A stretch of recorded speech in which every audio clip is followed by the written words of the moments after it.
Bonsoir à tous, citoyens du monde.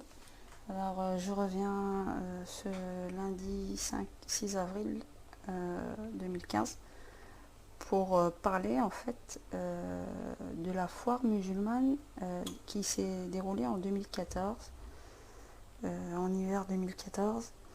Et je devais faire une audio en fait juste après celle que j'avais faite sur perception du monde. Et donc en fait je reviens dans cette audio pour parler de la foire musulmane.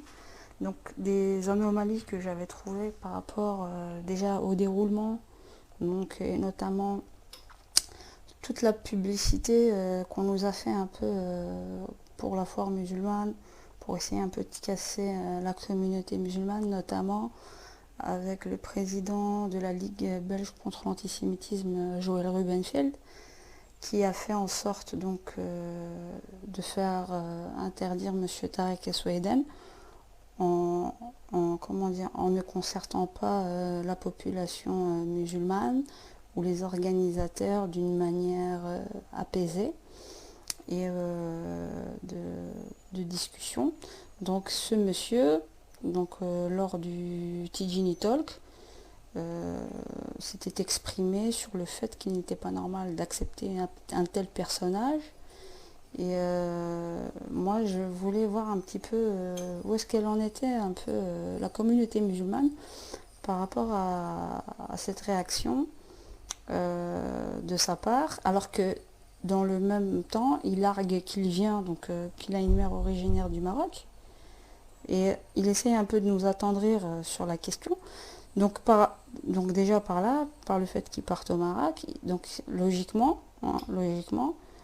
nous sommes la preuve même de notre tolérance par rapport, on va dire, aux Juifs, puisque au Maroc, il y a des Juifs qui y habitent sans aucun problème, et que nous sommes assez civilisés et assez, bons juges de ce qui est bon pour la société, pour savoir quelles sont les personnes qui sont susceptibles d'être une problématique ou non. Or, ce monsieur s'est permis de nous mettre quelque part sous tutelle. Donc, c'est-à-dire que dans le même temps, alors, il arrive à vivre sereinement auprès des cousins musulmans qu'il a au Maroc. Hein, donc, il est quelque part la preuve même qu'on est capable de se gérer, de s'auto-gérer. Et de l'autre côté, il est en train de nous infantiliser en nous mettant sous tutelle, comme si nous n'étions pas capables de choisir les personnages que nous invitions. Alors, j'ai trouvé franchement l'interview du Tijini Talk, et notamment le journaliste qui l'a invité vraiment nul. Alors, je ne sais pas si c'est toujours le cas, mais là j'étais vraiment révoltée de ces questions. Il aurait fallu peut-être qu'il pose d'autres questions bien plus pertinentes au lieu de lui donner un très grand, un très grand angle pour pouvoir parler et débuter toutes les merdes qu'il a dites. Et donc, de l'autre côté, donc Foire musulmane 2014, VS, le premier salon de la Alia en Israël. Il a eu lieu récemment, en mars 2015, février-mars 2015. Et je pose la question, comment se fait-il que la communauté musulmane n'ait pas réagi? Et ce qui m'énerve encore plus, c'est que le gouvernement belge donc, autorise quelque part un salon. Soi-disant, ils font semblant de se victimiser, comme quoi, est-ce qu'on doit partir? Je vous dis, il joue sur les deux tableaux, vu qu'il est le coprésident du Parlement juif européen, et qu'il est vraiment à fond la caisse dans la politique sioniste d'Israël. Donc, d'un côté, il fait celui qui est victime de l'antisémitisme, alors que c'est lui qui y contribue parfaitement. Et ça ne m'étonne pas, regardez la logique et la chronologie entre ce qui s'était passé et tout l'audimat que l'on lui a donné via les chaînes controverses ou ailleurs. Et maintenant, on est au premier salon de la Aliyah en Israël. Qu'est-ce que ça veut dire?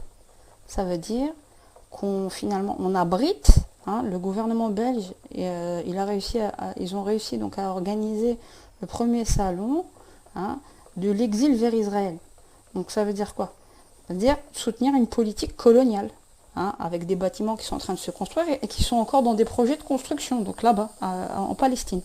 Hein. On colonise la Palestine et on aide un projet de colonisation. Et ça pose aucune problématique. Et j'espère que la communauté musulmane va vite se réveiller et se donner des baffes. Hein, parce que j'espère que ça sera le premier salon et le dernier salon de la Alia.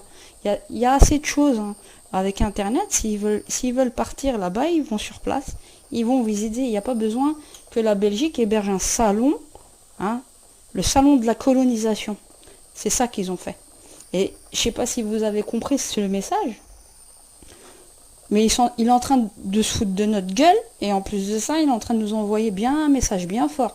Et nous, la seule chose qu'on sait faire, c'est quoi? C'est dormir, critiquer, hein, ولا لاتين غير بالحريره تاعنا بطاطا وخيزو, hein, vraiment on se comporte vraiment شغل ما نسواوش, hein, ما نسواوش. الا مال مازال الرجال والدرقاس حرين, وريولو شويه كيفاش نديرو في المغرب. الا يزيد يحط يجلو في المغرب. Voilà. Et là, vous êtes capable ou pas? On va voir s'il y a encore des hommes ici. Ah, je suis très remontée là. Je suis vraiment très remontée parce qu'on dort. On dort. Franchement, ouais. On dort. On dort. Il s'est foutu de notre gueule. Il s'est foutu de votre gueule. Hein, au Maroc. Moi, je suis pas marocaine, mais bon, on est tous pareils. On est tous musulmans. Et par-dessus le marché, hein, il met au défi. Ben, si vous êtes vraiment capable, hein, qu'il aille à n'importe quelle agence de voyage pour remettre ses pieds au Maroc, faut aller le signaler. Hein. Faut vraiment aller le signaler. Hein. Parce que ça, un truc comme ça, il faut faire en sorte aussi que ce salon n'ait plus lieu. Ça sera le premier salon de la Alia et le dernier. Voilà.